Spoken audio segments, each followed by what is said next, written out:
Não, não. Pode passar na minha frente aqui que eu te dou cobertura, vai. Pode passar. Pode passar. Passou?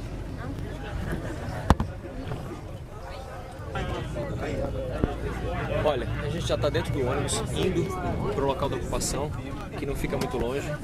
O pessoal está começando uma oração, um Pai Nosso, e é isso aí. Agora não tem mais jeito. É agora. É agora ou nunca, né? É isso aí. Senão a polícia vai seguir a gente por causa de uma pessoa vai... All right, so welcome everyone. We're going to be looking at documentary filmmaking, specifically with this filmmaker, Daniel A. Rubio. Okay. So we've got a bunch of his stuff here. Some excerpts from his online course on documentary filmmaking. Right. Some interviews with him, and even a few behind-the-scenes snippets from some of his films. But we're not just looking at like the how-to of making a documentary. That's certainly part of it. But more than that, what we really want to explore here is how our unique perspectives shape the stories that we tell. I like it. So it's about more than just pointing a camera, right? It's about how we actually see the world, how we filter it, and how that comes out in our art. Yeah, and what's so fascinating about Rubio's work is how he emphasizes that everyone has a story worth telling. He doesn't just stop at that feel-good message, though. Like, he actually gives you the tools and the inspiration to actually do it. Yeah, he doesn't just talk the talk, he walks the walk, right? Yeah. I mean, like, you look at his film, Verde Estado Otro Lado. He shot most of that himself. He even, like, came up with fake names for crew credits just to make it seem like it was a bigger production. What drove him to go to those lengths? You know, I think that story and the community he was documenting clearly meant a lot to him, and it really speaks to that core belief that you don't need a Hollywood budget to make a powerful film. He even had to get really inventive during production, using like whatever he had on hand to kind of overcome these limitations. That's a great segue into the whole documentary process. Now, I know you've got a pretty good grasp on the basics of that, so we're not going to bore you with like, the typical 10 steps to filmmaking spiel. Right.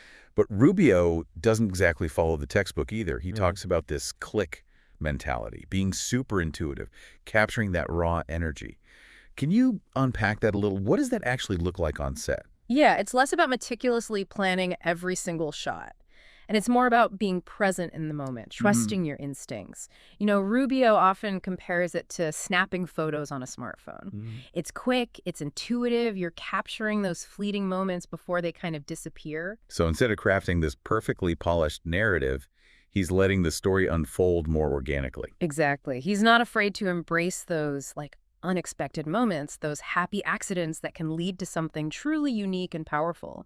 He actually talked about how during the filming of Verde, he would just start rolling the camera without a specific plan in mind, just letting his intuition guide him. Wow, that's fascinating. It sounds like he's tapping into something deeper, something beyond just the technical aspects of filmmaking. Absolutely. This is where his concept of analog looking comes in. Ah, yes, analog looking. Well, That seems to be at the heart of everything Rubio does. It almost feels like a counter movement to the digital overload we're constantly bombarded with. that's precisely it. He sees analog looking as this antidote to the super information of the digital age. It's about tuning out the noise and tuning into your own senses, your direct experience of the world. It's about seeing the world through your own eyes, unfiltered by like the lens of a screen or the echo chamber of social media. Okay, I'm with you so far. But how does this analog looking translate to the actual process of making a documentary? Does it mean ditching all the fancy equipment and going back to shooting on film? Not necessarily. It's more about the mindset, the approach to capturing reality. It's about stripping away those layers of digital mediation and getting to like the raw, unfiltered essence of a moment, a person, a story. So it's less about the tools and more about the intention behind them. Exactly. It's about using the camera as an extension of your own senses, your own unique way of seeing. This is making me think about how analog looking applies to all of us, not just filmmakers. Are we so glued to our screens that we're missing out on the richness of direct experience? That's a great question, and one that Rubio explores in depth.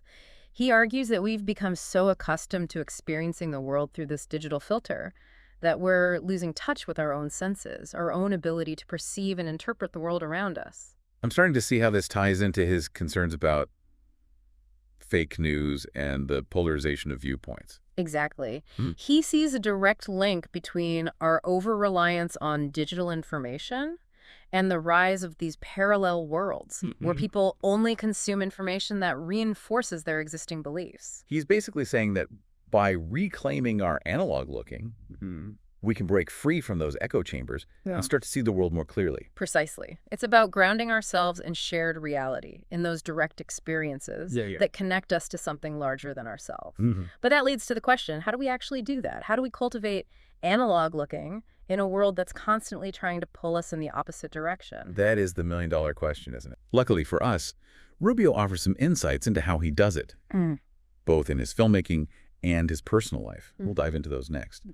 So how does Rubio actually put this analog looking into practice? I mean, it sounds pretty abstract. You must have some concrete methods, right? Well, he talks about how he intentionally tries to limit distractions when he's filming. Like, he'll put away his phone, avoid checking emails, really focus on being present in the moment. It's almost like a form of meditation, allowing himself to be fully immersed in the sensory experience of what's happening around him. That's interesting. So he's not just passively observing, he's actively creating the conditions for analog looking to happen. Exactly.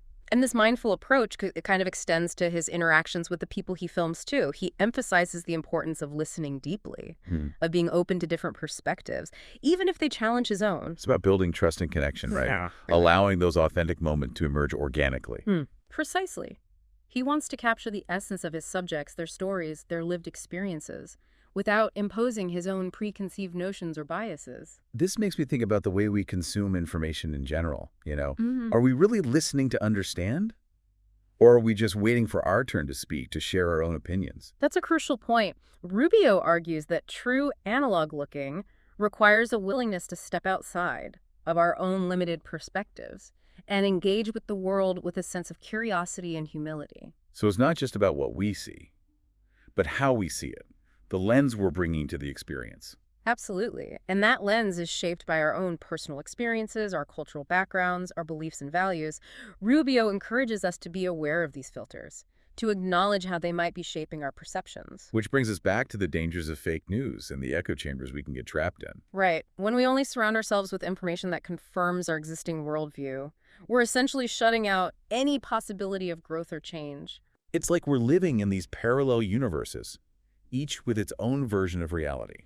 And that's incredibly dangerous, especially in a world where information is so readily available and so easily manipulated. Rubio doesn't shy away from the political implications of this either, does he? No, he doesn't. He sees a clear connection between the erosion of analog looking and the rise of political polarization and extremism. He actually talks about his own country, Brazil, and how the spread of misinformation through social media has contributed to a very divided political climate. And while his work is rooted in the specific context of Brazil, his observations have global resonance. I mean, look at what's happening in insert relevant country region here.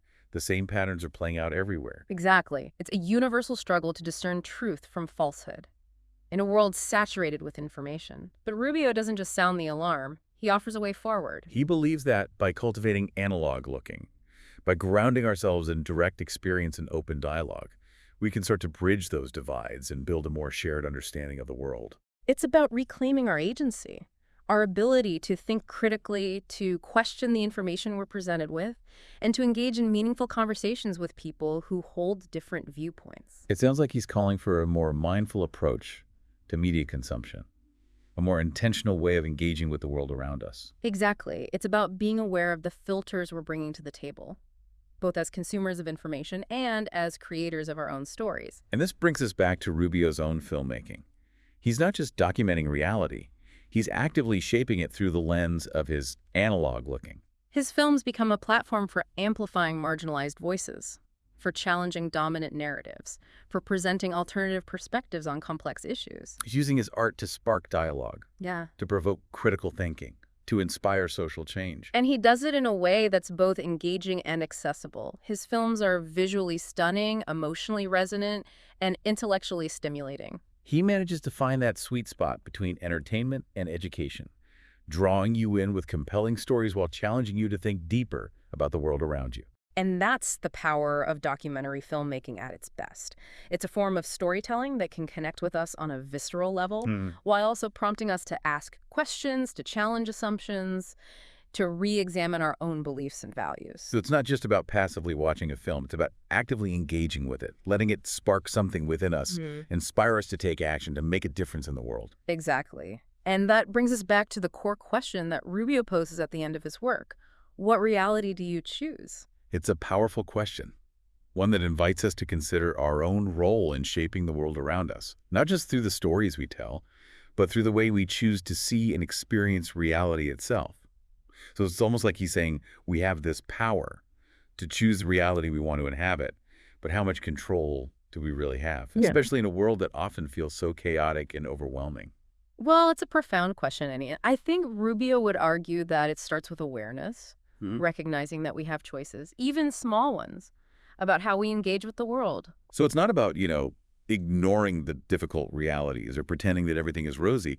It's about being intentional with what we focus on, what we allow to influence our perceptions. Exactly. It's about cultivating a sense of discernment, questioning the narratives that are presented to us, and seeking out diverse perspectives. That reminds me of how Rubio describes his filming process. Yeah. He talks about, how he intentionally tried to be intuitive, almost like he was just clicking away on a smartphone. He wasn't trying to create this grand, epic narrative. He wanted to capture those raw, unfiltered moments, the small gestures, the fleeting expressions that reveal something deeper about the human experience. It's like he's saying that the truth lies in the details, in the everyday moments that we often overlook. And that by paying attention to those details, by engaging our senses, we can start to see the world with fresh eyes. It's about rediscovering that, childlike sense of wonder, that ability to be surprised and delighted by the simple things. This makes me think about how often we get caught up in trying to present a perfect, polished version of ourselves, both online and in real life. We filter our photos, we curate our social media feeds, we craft these carefully constructed narratives that don't always reflect the full complexity of who we are. It's like we're afraid to show our true selves, the messy, imperfect, vulnerable parts that make us human. And in doing so, we lose that genuine connection, that ability to relate to others on a deeper level. Exactly. Rubio's work challenges us to embrace those imperfections, to find beauty in the raw, unfiltered moments that make up our lives. So how do we start to cultivate this analog looking in our own lives? It can feel pretty daunting, in a world that's so saturated with digital noise. It starts with small steps, putting down the phone, stepping away from the computer, and taking some time to simply be present in the moment. Go for a walk in nature, listen to the birds sing, feel the wind on your skin. Engage those senses, and maybe try leaving the phone at home next time. Exactly. And when you do engage with media, be mindful of the sources you're choosing. Seek out diverse voices, challenge your own assumptions, and be willing to have your perspective shifted. It's about being an active participant in the creation of your own reality, rather than just passively consuming what's being fed to you. And remember, analog looking isn't just about visual experiences. It's about engaging all of your senses, being present in your body, noticing the subtle nuances of your environment. What do you smell? What do you taste? What do you feel? It's about cultivating a sense of awareness, both of the world around you and of your own internal landscape. And, most importantly, be kind to yourself. It's a journey, not a destination. There will be times when you get caught up in the digital whirlwind, and that's okay. Just keep coming back to that intention, that desire to connect with the world in a more authentic and meaningful way. We encourage you to think about how you can cultivate analog looking in your own life. What small steps can you take today to reconnect with your senses, to challenge your assumptions, to engage with the world in a more mindful and intentional way? Remember, the world is full of stories waiting to be told, waiting to be seen, waiting to be heard, and who knows, maybe you'll be the one to bring them to light.